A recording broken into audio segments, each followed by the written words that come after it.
Should I just be like this? How does it look? Oh, that looks even better. Alright, that's awesome. Alright, what's going on, guys, and welcome back to the channel.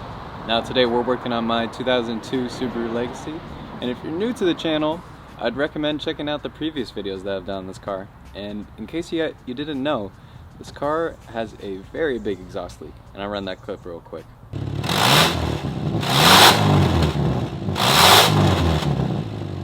Now that you've heard what it sounds like, you can understand that if we want to make this a daily driver, that we need to quiet it up a little bit. So what I actually have is I have a catalytic converter from a Subaru Impreza that looks very similar to the one that's installed currently on the car right now. So what I want to do is I want to get it up in the air. So let's get started.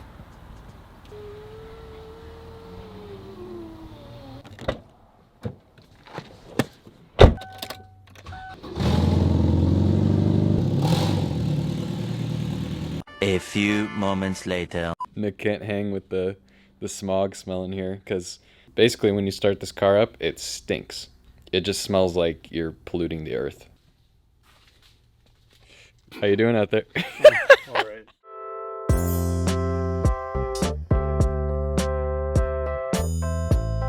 So now we got the car up in the air, and I wanted to give you guys a quick look one more time at the catalytic converter that we're going to be installing. So I actually just had this laying around, and this is just completely out of coincidence. Sometimes it does pay to hold on to junk, even though I might be considered a hoarder, but who knows, maybe in this case it'll be a win.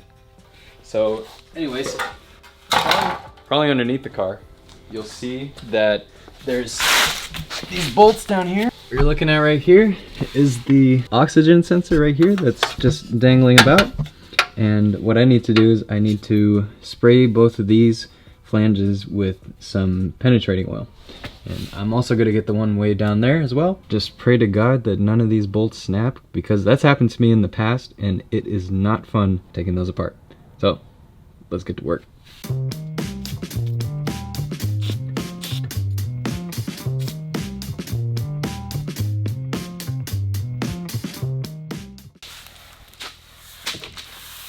We sprayed the penetrating oil, and what I want to do is I want to let this kind of soak in, so that by the time we pry free the bolts, they should be pretty loose, because this stuff kind of works like a rusting catalyst, and typically with exhaust they tend to rust up over time.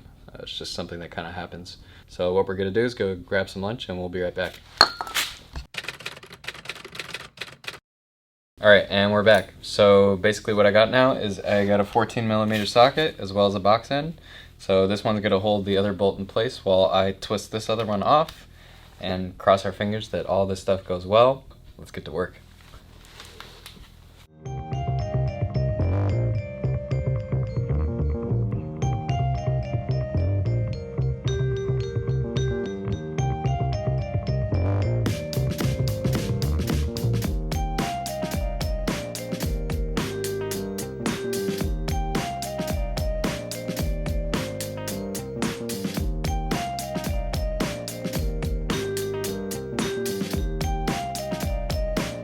It was at this moment he knew. He f***ed up.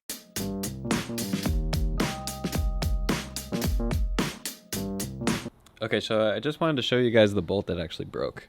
So typically with exhaust bolts, it's very common for these to break, just due to the fact that they just don't age well, and they get really rusty and they get really stuck, because they're under so much load. And I don't know if it's like a flaw in the design that they're only using a 12mm thread, but I always feel like it's just too skinny for what the purpose is. You know, this stuff happens all the time when working on cars. Some people just think like, oh, you know, it's gonna be like taking Legos apart, but it's typically not the case.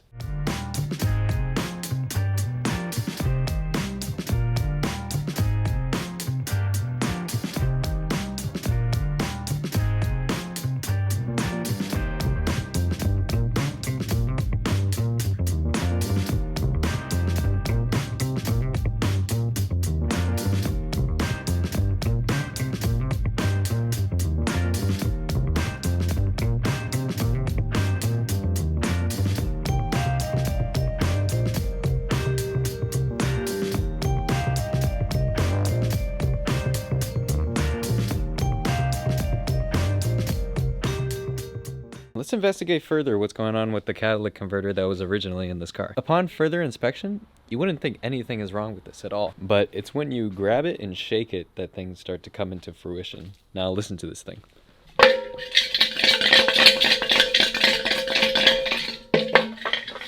So basically what's happening is there's these pieces of the catalytic converter itself, and what happens is when they age is they'll start to break off, and they have nowhere to go in the exhaust system. So basically what happens is they start moving around and then they'll get stuck.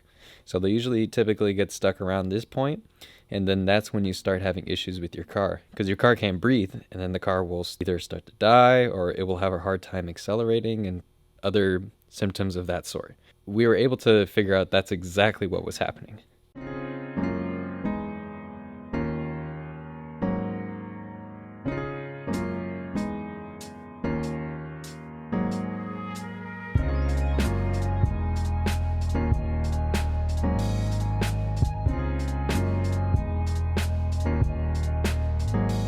So I just wanted to give you guys a more up-close and personal look before I start putting this back together. Apologies for the unflattering camera angles, but as you can see, working with pretty tight quarters here. But anyways, I was finally able to get that old catalytic converter off, and now the new one's on. I haven't actually installed it completely, as you can see kind of back there, that it's still kind of hanging up in the air. That's the reason why I got that little jack to hold up the back portion of the exhaust. So the biggest part that was kind of a nightmare was just like right here. This bolt was really hard to get to, but I was able to kind of shimmy it out of there. And unfortunately, one of the bolts actually broke that was back holding up this portion of the exhaust. So it's just another setback, but it looks like I'll just need to spend some time and find a bolt that will fit. And I disconnected the oxygen sensor from the actual plug itself, so that's not a biggie. So what I need to do now is I need to finish reinstalling this oxygen sensor that's, I don't know if you can see it up here, but it's right there. And I'm almost certain that this is gonna fit. Just by mocking it up right now, it fits perfectly, so this is a great sign. So I'll see you guys in a sec.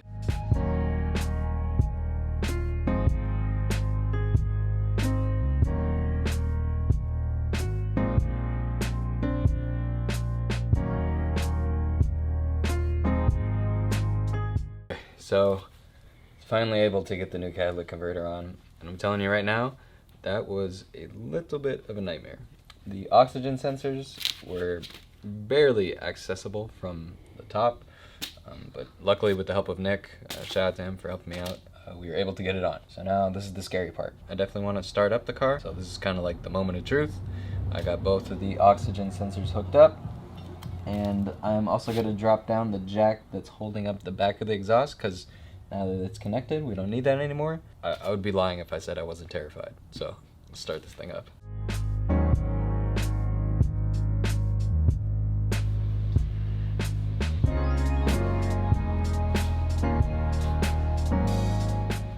Okay, so we got the Miata giving the Legacy a jump. First start after putting on the new catalytic converter. Let's see how she does.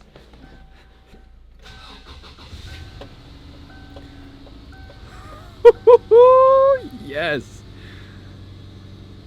Oh man, even the check engine light went away. Did you look at that? It's usually right there. Oh man, that is awesome. The engine sounds so good too.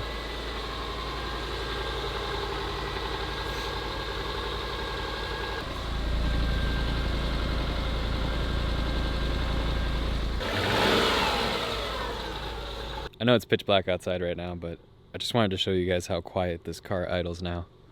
Because I mean, before, it was just even immediately on startup, it just sounded like there was a giant hole in the exhaust, and now it's just awesome.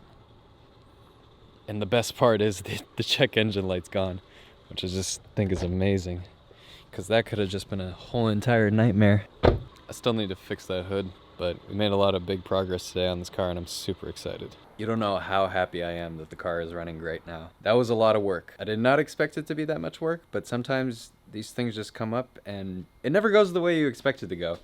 And that's what I tell a lot of people when you get into this line of business, especially if you're just doing this as like a hobby. If you're gonna allocate something and you think you'll be done in a few hours, it could take you a few days to do something that's super simple. whether it be broken bolts, stripped bolts, things getting stuck, having to take other parts off to get to other things. It's just kind of the nature of the game. Luckily, we were able to get it on. All I know is I've been stuck in the shop the whole entire day, and I really just need to take a break, and I need to get started on editing this.